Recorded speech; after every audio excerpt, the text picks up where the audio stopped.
Application of derivatives में 3 topic include है जो अब आपके सिलेबस में सीबीएसई में है। पहले 5 टॉपिक होता था। तो जो पहला चीज हम पढ़ेंगे वो rate of change of quantity, rate of change of major.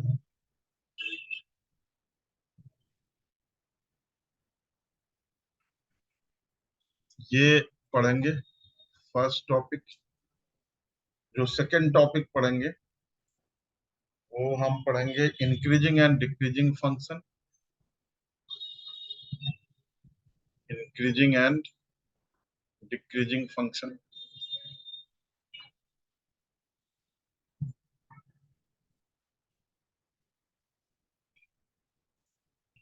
और तीसरा जो पढ़ेंगे वो पढ़ेंगे maxima minimum, maxima and minimum.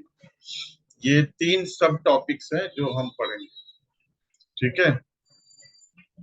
और जो टॉपिक डिलीट हुए हैं उन टॉपिक में आपका tangents and normal, tangents and normal ये डिलीट हुआ है। तो सीबीएसई पर्पज से इसको आप स्किप कर सकते हैं। जो 5वां टॉपिक आपका डिलीट हुआ है वो है अप्रोक्सीमेशन। मेरा व्यक्तिगत तौर पर मानना है जो टेंजेंट्स एंड नॉर्मल या जो भी डिलीट हुए हैं टॉपिक वो डिलीट नहीं होने चाहिए, क्योंकि कंपटीशन में उन्हीं उन्हीं के वेटेज सबसे अधिक होते हैं। टेंजेंट्स नॉर्मल तो कहीं भी जो बच्चे जेई का पेपर देते हैं, जो बच्चे प्रिपरेशन करते हैं आईआईटी जेई एमडीए इन सब का, उसमें टेंजेंट नॉर्मल तो किसी भी टॉपिक में आ जाता है। कर्व का पर टेंजेंट है, कॉनिक सेक्शन में भी यूज हो जाता है। तो डिलीट होना नहीं चाहिए, बट डिलीट हो गया है तो हमें तो बस वही करना है जो सिलेबस में है। तो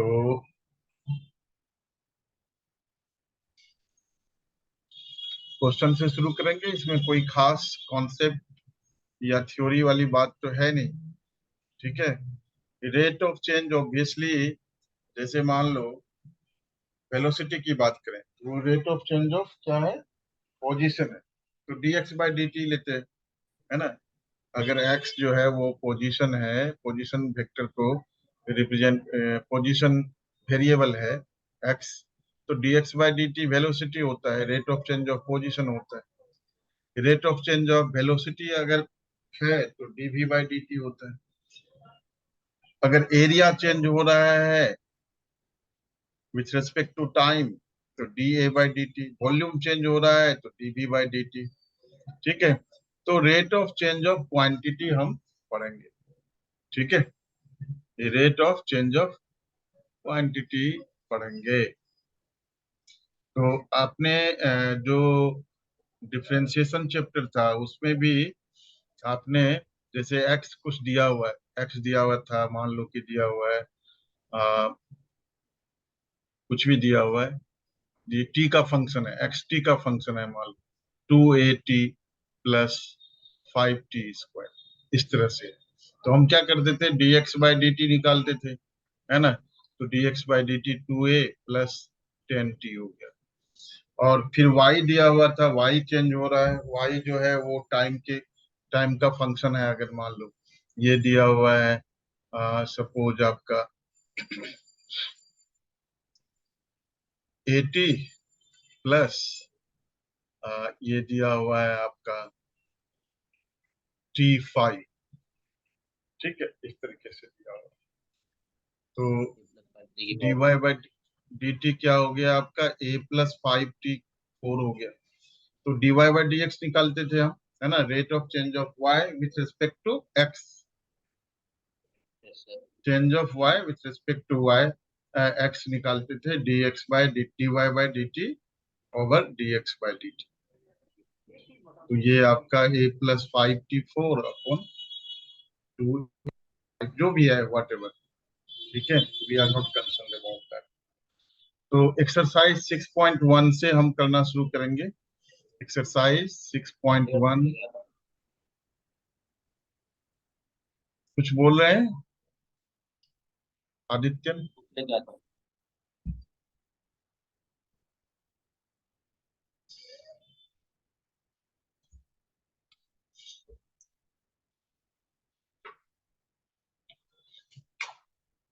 exercise 6.1 question number,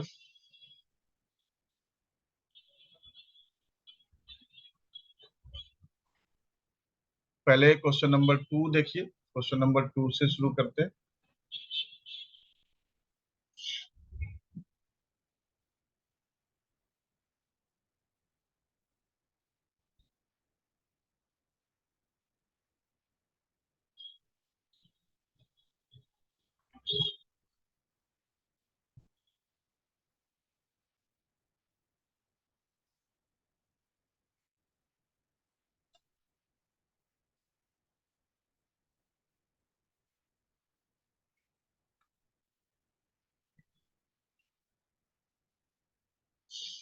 The volume of a cube is increasing at the rate of 8 centimeter cube per second. How fast is the surface area increasing when the length of an edge is 12 centimeter? देखिए, जो information दिया हुआ है उसको पहले mathematical form में लिख लो। The volume of cube is increasing at the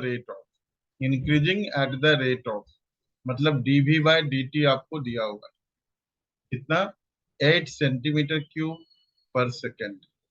how fast is the surface area increasing, मतलब ds बाय dt आपको निकालना है when an edge is 12 centimetre. Edge A ले लो, मान A, when A equals to 12 centimetre. Let the edge of the cube be A centimetre. तो volume क्या हो गया, volume of cube A cube होता है ना, side side cube x cube ले लो, ए क्यूब ले लो, जो भी, ठीक है।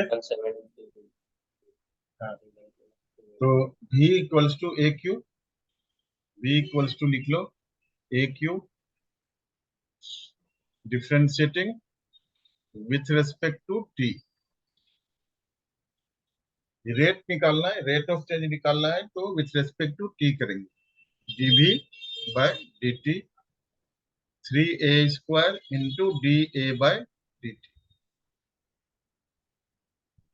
dv बाई dt दिया हुआ है आपको, कितना दिया हुआ है dv by dt, 8 centimetre cube पर सेकेंड। हाँ, तो 8 लिख लो इसकी जगह, 3 times a² da by dt नहीं दिया हुआ है। How fast is the surface area increasing when the length of an edge is 12 centimetre. तो यहाँ से da बाई dt निकाल लेंगे, ठीक है। da बाई dt दिया हुआ नहीं है, तो da बाय dt, तो da बाई dt निकाल लो। da बाय dt क्या हो गया आपका, 8/3a²। ये आपका रेट ऑफ चेंज, किसको, ए को? नहीं अभी नहीं, लास्ट में यूज कर लेंगे, है ना, लास्ट में यूज कर लेंगे, da बाय dt को लास्ट में यूज कर लेंगे।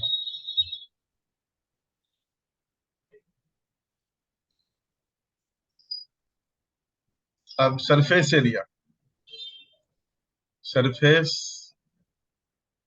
Area of cube, surface area of cube क्या हो गया आपका, 6a²। तो s equals to 6a² ds by dt equals to 12a, derivative 6a² का 12a times da by dt। तो ds बाय dt निकालना है कब, कब निकालना है, when ds बाय dt आपको निकालना है when length of edge is 12 centimetre, when length of edge is 12 centimetre. तो a की वैल्यू जब 12 है, तो 12a at 12 by three into आ जाएगा। 12। हाँ, और D A by D T हमने निकाला हुआ है। D A by D T क्या निकाला था? Eight eight upon by three A three A square. Square 8/3 A square मतलब 12 स्क्वायर। 12 स्क्वायर तो ये कैंसिल हो गया। 8/3 सेंटीमीटर स्क्वायर पर सेकेंड, ये आपका आंसर होगा। आंसर चेक कर लीजिएगा बीच में जब भी मौका मिले।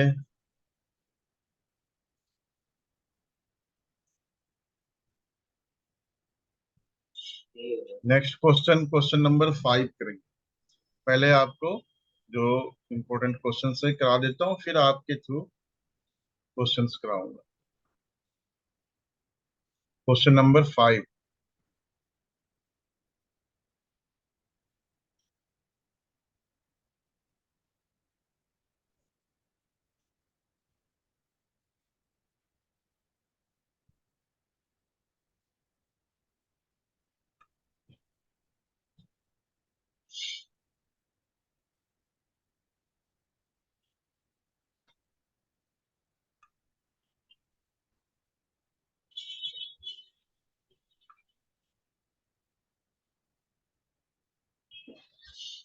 A stone is dropped in a quiet lake and waves move in circles at the speed of 5 centimeter per second।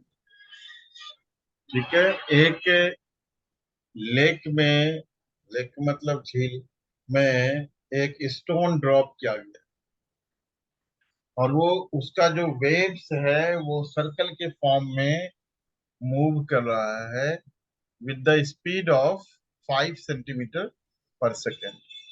At the instant when the radius of the circular wave is 8 centimeter, how fast is the enclosed area increasing? तो lake में stone drop हुआ तो वो इस तरह से wave जो है सर्कुलर वेव बनता हुआ किनारे तक पहुंचने की कोशिश कर रहा है। ठीक है, रेडियस जो है वो वेरिएबल है ऑब्वियसली, है ना, वेरिएबल रेडियस है। तो स्पीड दिया हुआ है, dr/dt आपको दिया हुआ है कितना? 5 सेंटीमीटर पर सेकेंड, इस रेट से वो मूव कर रहा है। At the instant when the radius of circular wave is 8 centimeter, how fast is the enclosed in area increasing?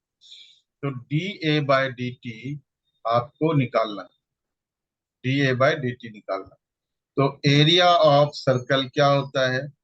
Pi are square होता है। तो dA/dt क्या हो जाएगा? 2 पाई आर। 2 पाई आर कैसे हुआ? पाई इन पाई कांस्टेंट है, आर स्क्वायर का डेरिवेटिव 2 आर, तो 2 पाई आर इंटू dr/dt ये हुआ। तो सब दिया हुआ है आपको, कोई समस्या वाली बात है नहीं। There is nothing to be worried. dr/dt दिया हुआ है 5, 2 पाई आर। आर आर कितना है? Radius. when radius is 8 centimeter, when radius 8 centimeter, तो 2 पाई इंटू 8। ठीक है, 2 pi into 8 into 5, D R 82 आ बाई डी जाएगा। टी 5। हाँ, तो 40 पाई सेंटीमीटर स्क्वायर पर सेकेंड, ये आपका आंसर है। 85। क्वेश्चन नंबर 8 या 9 हम करेंगे, देखते हैं कौन सा करने वाले हैं। सर 80 नहीं बोलिए, हुआ इसका? क्या होगा? 85। 80 पाई, हाँ तो 80 पाई हुआ। हाँ हाँ, कैलकुलेशन में 2 से मल्टीप्लाई नहीं किया मैंने, सही बात कर रहे हैं आप। 80 पाई सेंटीमीटर क्यूब, सेंटीमीटर स्क्वायर पर सेकंड। अब हम करने वाले हैं क्वेश्चन नंबर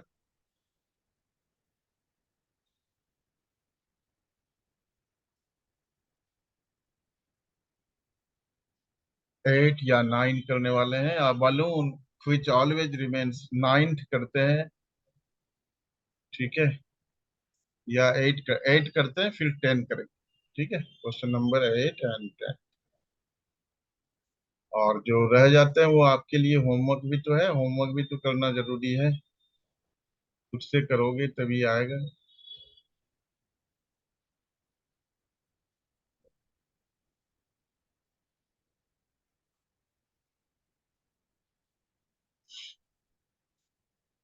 तो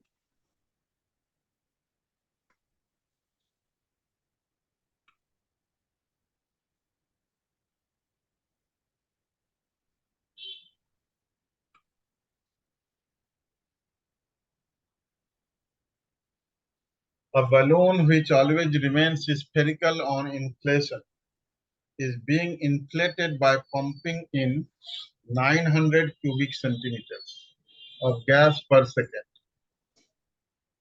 Find the rate at which the radius of the balloon increases when the radius is 15 centimeter. कह रहा है कि एक बैलून जो है हमेशा उसको जब हम उसमें हवा भरते हैं, इन्फ्लेशन मतलब हवा भरते हैं, तो वो स्फेरिकल रहता है। ठीक है, और उसको इन्फ्लेट कैसे करते हैं? पंप से। 900 क्यूबिक सेंटीमीटर गैस पर सेकंड में बनता है उसमें। तो डीवी बाई डी दिया हुआ है आपको, है ना? गैस yes, भरता है तो डीवी बाई डी दिया हुआ, डीवी बाई डी आपको दिया हुआ है 900 क्यूबिक सेंटीमीटर पर सेकेंड दिया हुआ। Find the rate at which the radius of the balloon increases when the radius is 15 centimeter. Radius of balloon increases मतलब D R by D T आपको चाहिए।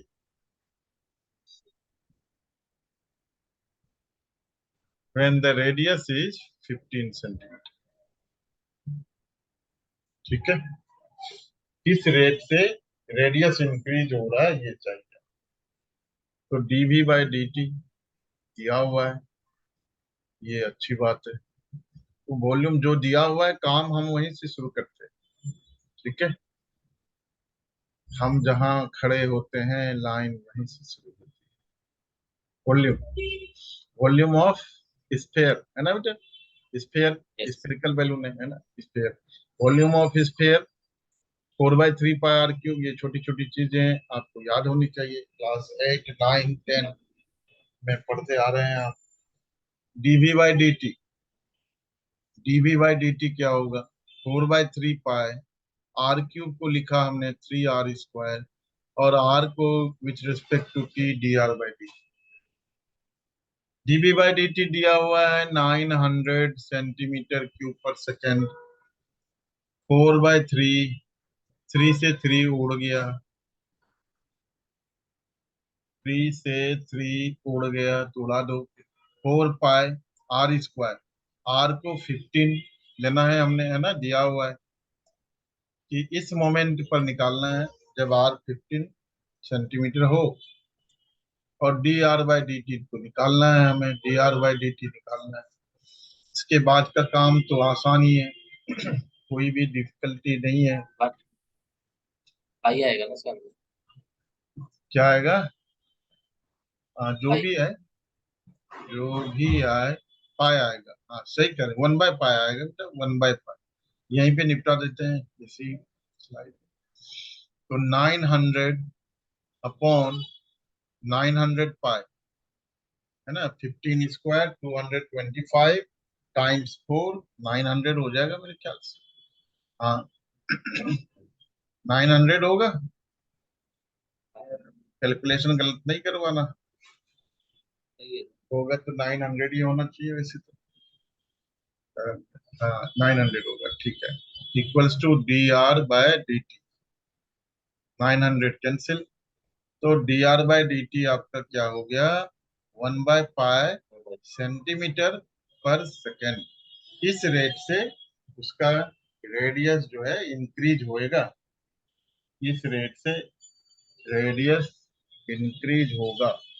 10th क्वेश्चन करने वाले हैं हम। ठीक है, बड़ा जल्दी से हम मूव करते जा रहे हैं आगे क्वेश्चन नंबर 10 पर। क्वेश्चन नंबर 10 पर हम मूव करने वाले हैं। तो question number 10।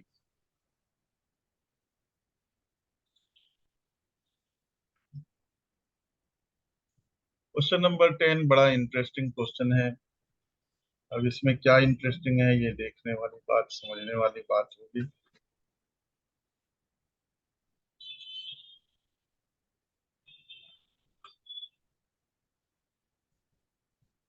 A ladder 5 meter long is leaning against a wall। पहले वॉल बना लेते हैं एक अच्छा सा वॉल बनाना है। वॉल बना लिया और इसमें ना लैडर है।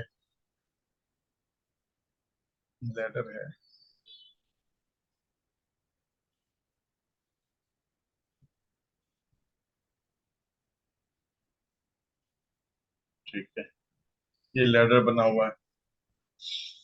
Leaning against a wall, the bottom of the ladder is pulled, मतलब ये वाली जो पार्ट है ना, ए ए इसको खींचता है आगे की, पुल कर।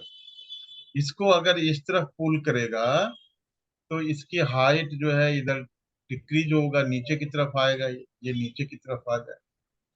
ठीक है, कह रहा है कि the bottom of the ladder is pulled along the ground away from the wall at the rate of 2 centimetre पर सेकेंड। तो ये अगर हमारा एक्स डिस्टेंस है, वेरिएबल है, और ये वाई है, ये वाई है, तो dx बाई डी टी आपको दिया हुआ है।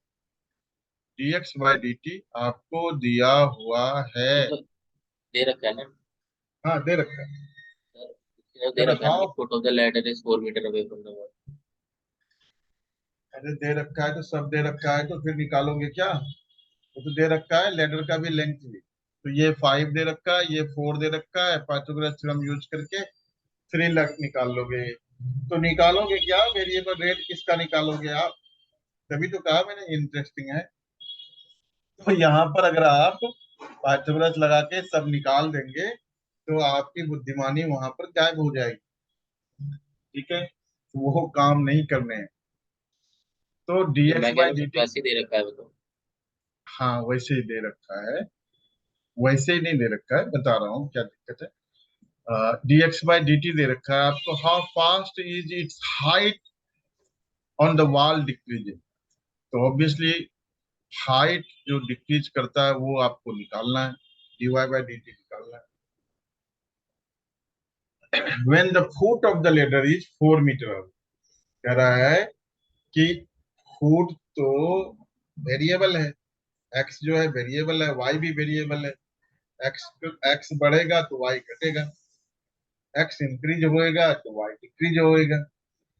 तो उस इंस्टेंट पर, उस इंस्टेंट ऑफ टाइम पर, जबकि जो एक्स की वैल्यू है वो 4 मीटर है, when X equals to 4 metre है। देखो ध्यान देना, क्वेश्चन इंटरेस्टिंग है, मैंने शुरू में कहा क्वेश्चन इंटरेस्टिंग है। अब ये क्यों इंटरेस्टिंग इतना बता रहे हो सर आप? इंटरेस्टिंग तो अभी तक कुछ नजर नहीं आया, बस आप बेकार की कहानियां बना रहे हो। तो बेटा कहानियां नहीं है, इंटरेस्टिंग है ये। एक तो आपको ये ध्यान रखना पड़ेगा, यहाँ मीटर है, यहाँ सेंटीमीटर पर सेकेंड है, और यहाँ पर 4 मीटर है। तो यूनिट्स पर आप ध्यान रखिएगा, नहीं तो आप खुश होकर आएंगे, लेकिन जब मार्क्स कट जाएगा तो आप दुखी हो जाएंगे। ठीक है, तो आपको लगेगा सब सही किया, लेकिन वो हो जाएगा गलत। तो ये एक्स की लेंथ जब 4 मीटर है, उस इंस्टेंट ऑफ टाइम पर रेट चाहिए जिस रेट से उसका हाइट डिक्रीज होएगा, ये चाहिए। तो बेटा क्या करना है, कैसे करना है? देखो ये दो वेरिएबल है, और ये लेंथ ऑफ लैडर ये तो हमारा फिक्स है, ये बेचारा फिक्स है, ये वेरिएबल हो ही नहीं सकता। तो डी, 5 मीटर है सर। हाँ 5 मीटर है, ठीक है 5 मीटर है, बहुत बढ़िया, 5 मीटर है। तो X square plus Y square equals to 5 square. Pythagoras theorem का इस्तेमाल किया। ये पाइथागोरस साहब ने एक बड़ा तुरुप का पत्ता चला था, उसको हम यूज करते जा रहे हैं, बड़ा ही काम आता है। जहां भी राइट एंगल ट्रायंगल वहां पाइथागोरस काम आ जाता है। तो X square plus Y square equal to 5 square. बहुत बढ़िया। तो differentiating with respect to T. एक बच्चे ने मेरे से कहा ग्रुप में पिछले साल जब पेंडेमिक था, पिछले साल ही सर भूल भी गया, पेंडेमिक तो बहुत दिन हो गया। पिछले साल 21 बड़ा सा ग्रुप था, ऑल ओवर इंडिया के बच्चे थे उसमें, पैन इंडिया। तो बच्चे ने कहा कि सर ये पाइथागोरस लगा लेंगे तो 5 स्क्वायर वही 4 स्क्वायर, 5 स्क्वायर माइनस 4 स्क्वायर तो 3 स्क्वायर आ गया। मैंने कहा वाह बहुत बढ़िया बेटा, तब रेट कैसे निकालोगे dy बाई dt पे? तो वो काम नहीं कर रहे हैं। तो differentiating with respect to T, तो 2x into D X by D T plus 2y into D Y by D T equals to 0 लिख लें हम। 5 स्क्वायर 25 तो 0 ही हो, है ना। कांस्टेंट तो कुछ भी हो उसका उसका डेरिवेटिव 0 होता है। कांस्टेंट का डेरिवेटिव 0 क्यों होता है, जरा हम समझने की कोशिश करते हैं। कभी सोचा कांस्टेंट का डेरिवेटिव जो है y इक्वल्स टू k का डेरिवेटिव 0 क्यों होता है? क्योंकि y इक्वल्स टू जो कांस्टेंट है वो जो ग्राफ बनता है पैरेलल टू एक्स एक्सिस बनता है, और ये जो डेरिवेटिव होता है ना, it is nothing but the slope of the tangent drawn on the curve.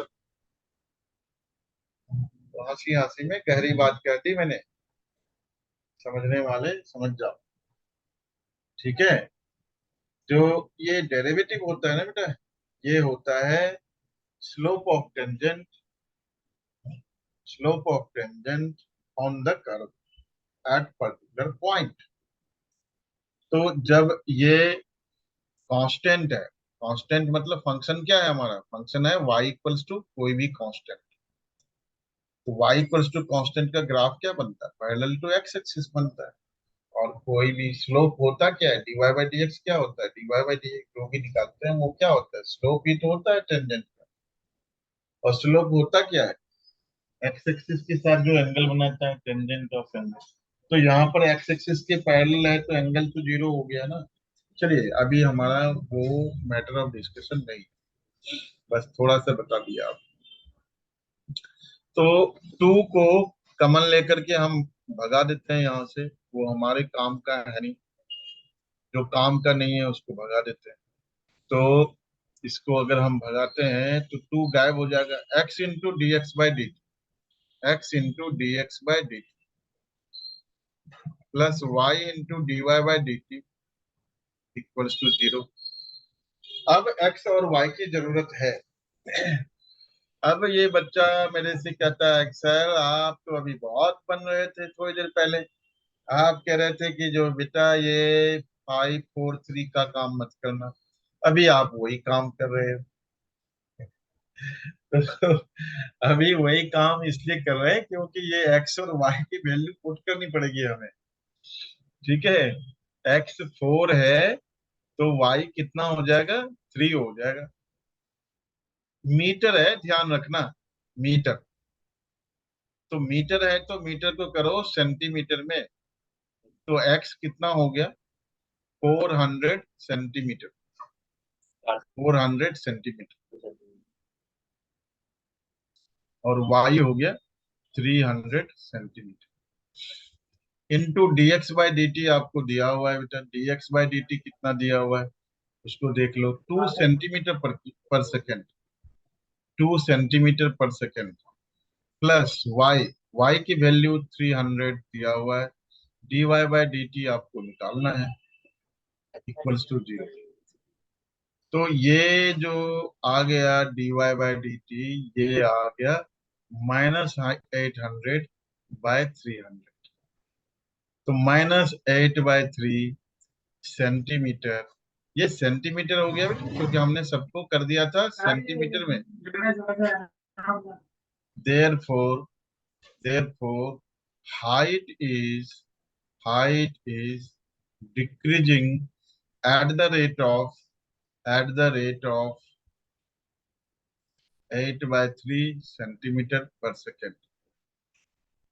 ठीक है, हाइट किस रेट से डिक्रीज हो रहा है? 8/3 सेंटीमीटर पर सेकेंड के रेट से हाइट डिक्रीज हो रहा है। माइनस साइन अगर है तो आंसर में माइनस साइन नहीं होता। बीच बीच में कहाँ से आवाज, क्या बोल रहे हो भाई? आदित्य बोल रहे हो? दादा बोल रहे हैं। अच्छा। तो 8/3 सेंटीमीटर पर सेकेंड, ये इस रेट से हाइट डिक्रीज होगा। अब इंटरेस्टिंग बात, ये एक और कहानी है कि एक बच्चे ने पेपर देने गया, वहां से आया, यही क्वेश्चन पूछा, क्योंकि पूछा हुआ क्वेश्चन है, ये बोर्ड के क्वेश्चन से सारे पूछे हुए, जो जो बताया सब पूछे हुए। तो वो दे के आया और एकदम खुश हो गया, सर इसका तो आंसर भी याद था मुझे, 8/3 सेंटीमीटर, वही आ गया। मैं कहा, वाह बेटा बहुत बढ़िया किया। क्या किया? तो दिखाया, देखा, वाह बेटा किया तो सही, अगर ये मीटर को सेंटीमीटर नहीं करोगे तब भी आंसर यही आ जाएगा आपका। ठीक है, मजे की बात ये है। तो क्वेश्चन नंबर 11 भी बता ही देता हूँ।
A ladder 5 meter long is leaning against a wall. The bottom of the ladder is pulled along the ground away from the wall at the rate of, अरे रे रे, क्या हुआ बेटा? ये तो कुछ गड़बड़ हो गया। ये फिर से उसी क्वेश्चन को कॉपी कर लिया ना हमने।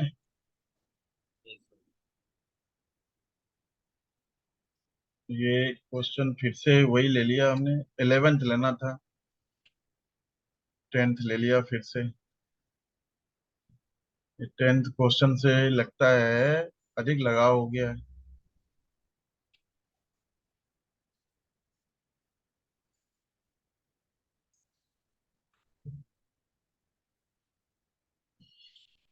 चलो, ये आ गया 11th question.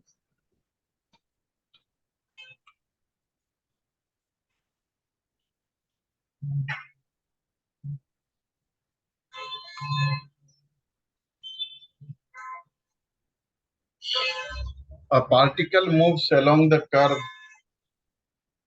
6y plus x cube plus 2.